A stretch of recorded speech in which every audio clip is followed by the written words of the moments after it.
regarding stages of making unlawful all these three things of hamar. Hamar, altogether there are three stages of prohibition of hamar. The first one was when Allah said, يَسْأَلُونَكَ عَنِ الْخَمْرِ وَالْمَيْسِرِ قُلْ فِيهِمَا إِثْمٌ كَبِيرٌ وَمَنَافِعُ لِلنَّاسِ. They ask you about alcoholic drink and gambling. Say in them is a great sin and some benefit for men.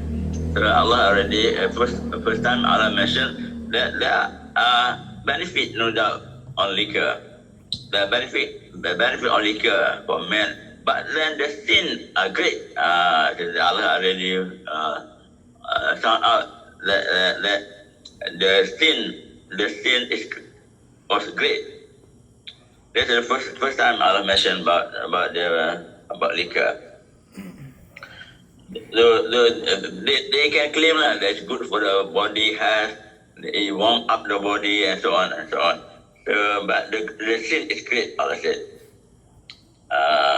Then number two, Allah mentioned that, you who believe, approach not the salat, the prayer, when you are in a drunken state, until you know the meaning of what you utter.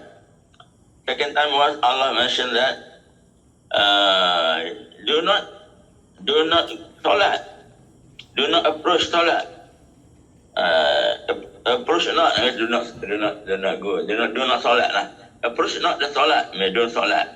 When you are in a drunken state, until you know the meaning of what you utter. So when you are drunken, when you are drunk, you do not know the meaning of what you utter, what you say with your lips.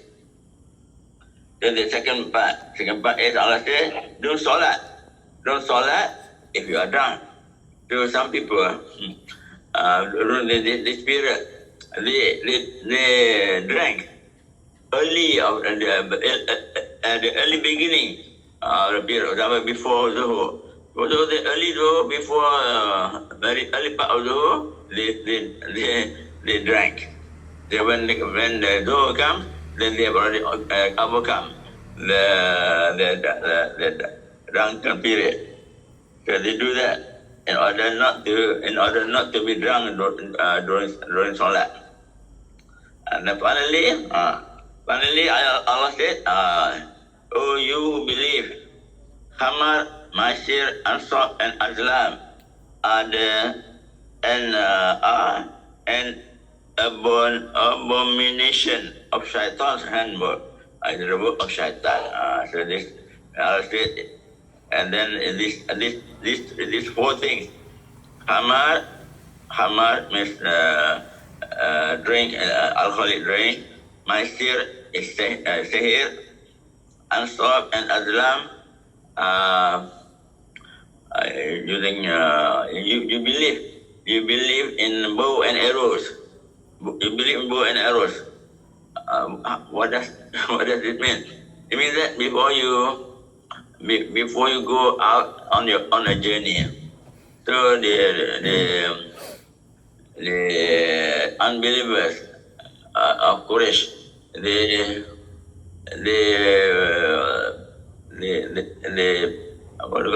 launch bow and arrow. They launch bow and arrow. If the arrow goes to the right, then they say they believe that they can proceed with the journey. If the arrow goes to the left, then they shouldn't proceed with the journey. It's a bad omen.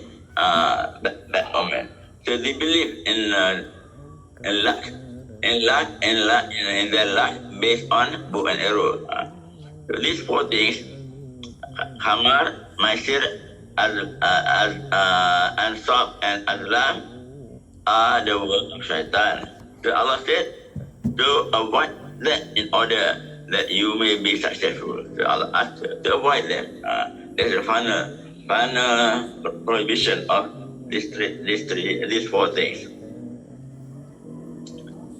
Okay, so Allah said that they are rich. Rich means they are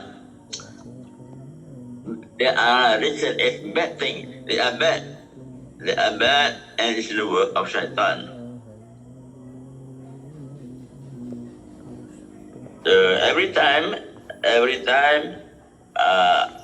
Allah mentioned about Khamar and all the four things, Umar al-Khattab always ask Allah, oh Allah, explain the verdict about Khamar, because he's not happy, he's not satisfied.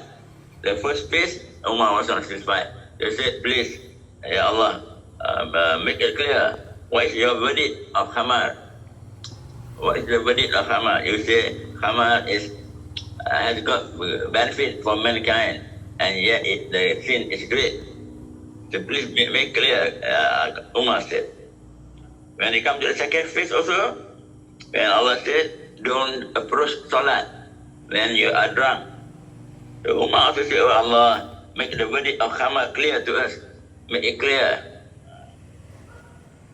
So finally, it comes to the third phase. It comes to the third phase. That's clear. That Allah said, avoid all these four things. So Umar said, we abstain. Abu Dawud At-Tirmidhi recorded this hadith. Ali bin Al-Madani and At-Tirmidhi graded it Sahih. This is hadith Sahih. That is now clear that Rasulullah and the companion abstain from all the four things. Khamar is what is intoxicated the mind.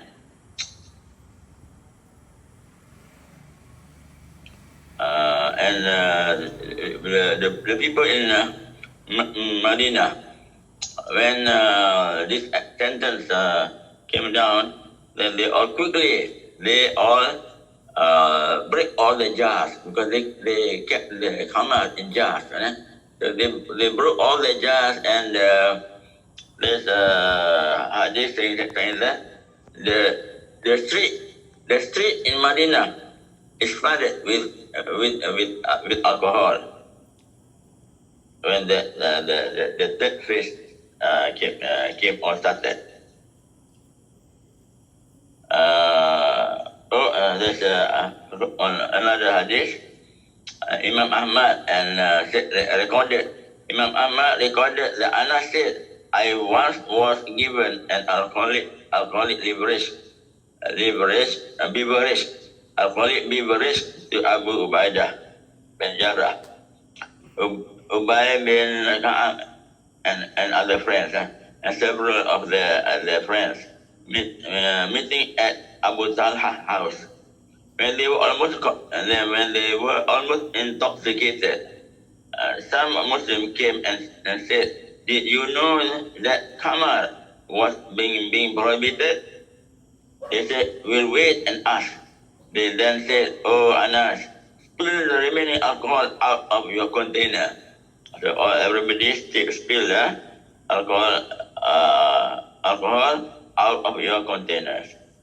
By Allah, they never drank it again. And the khamar at the time was made from unripe and normal dates. So you can see here that the companion of Rasulullah immediately honor when the ayat is being revealed. It's clear that khamar and the rest, khamar and the rest are all prohibited. They immediately took action. That's why the streets in Medina was recorded as flooded with alcohol on the first day. Abu Talha ordered me to go out and spill the wine. I went out and spilled it, and it flowed in the streets of Al Madinah. Some people said some people were killed, and wine was still in their stomach. Later on, Allah revealed him. I mean, some people, when the wine is still in their stomach, they were killed in the war. They were killed in the war. So what? So they asked Rasulullah, what happened to them when they were killed in the war? The shahid, but with alcohol, with the alcohol in the stomach.